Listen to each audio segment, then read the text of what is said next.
Hi everyone, it's Elizabeth from Strange Ago, and in this video we are going to look at children who committed deadly crimes over 100 years ago. They were called fiendish youths in the 18 and 1900s, but they were simply children who sadistically hurt and sometimes murdered other people, both children and adults. We read about these types of cases in today's society, and many people comment that these terrible things never happened in the past. That is far from true. There are numerous accounts of violent children from over 100 years ago. In 1890, 12-year-old Johnny Wesley Elkins confessed to planning the murder of his parents. On the night of the murder, he took a rifle and placed it within 2 feet of his father's face and fired. He then got a club and began to beat his mother over the head with it. When both of his parents were dead, he dressed his baby sibling, left the house, and told the neighbors that burglars had killed his parents. The boy was given a life sentence in the state of Iowa.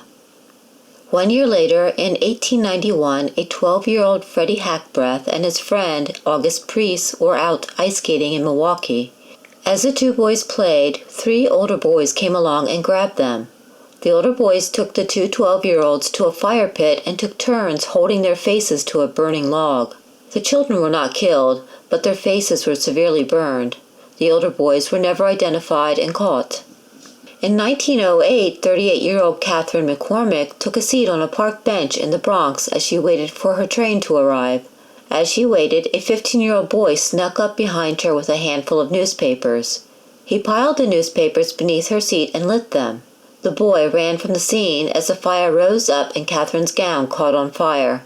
Catherine screamed and several men ran to her rescue, covering her with their coats to put out the fire. According to a newspaper report, the woman was in pitiable condition. She was terribly blistered from head to foot. Her hair was scorched entirely away.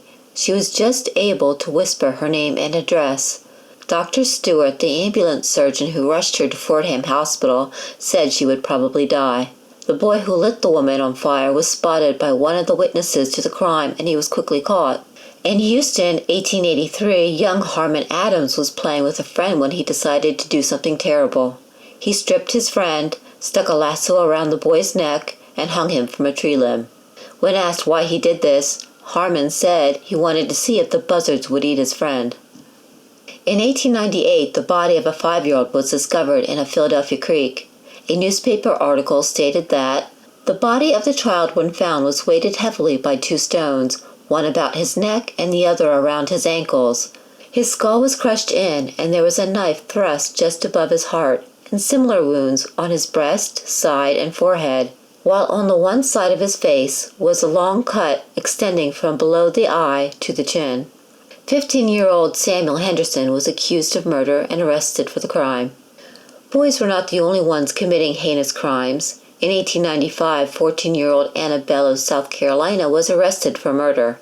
According to one report, the girl was babysitting a 3-month-old baby and a 6-year-old boy.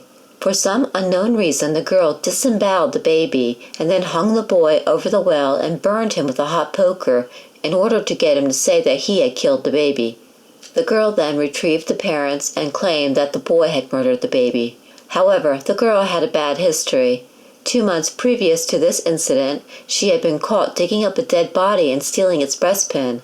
Also, when she was 11 years old, the girl had been accused of killing a different baby, but never faced charges because of her young age. All too often in the past, babies were the victims of crimes committed by other children. For example, in Virginia in 1904, 12-year-old Billy White had to help take care of his half-brother.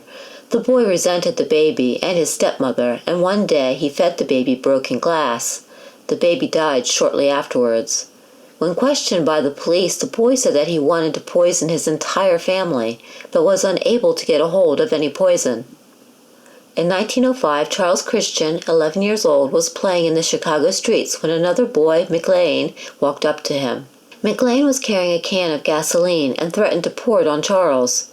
No one knows what the disagreement was about, but McLean followed through on his threat and poured the gasoline on Charles. He then lit a match. As was reported, before the unfortunate lad could get away, he touched a lighted match to his trousers, which were soaked with the fluid.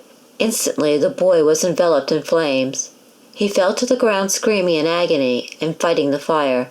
Many people ran to his rescue and succeeded in extinguishing the flames. Every stitch of clothing was burned from young Christian's back. The boy will die.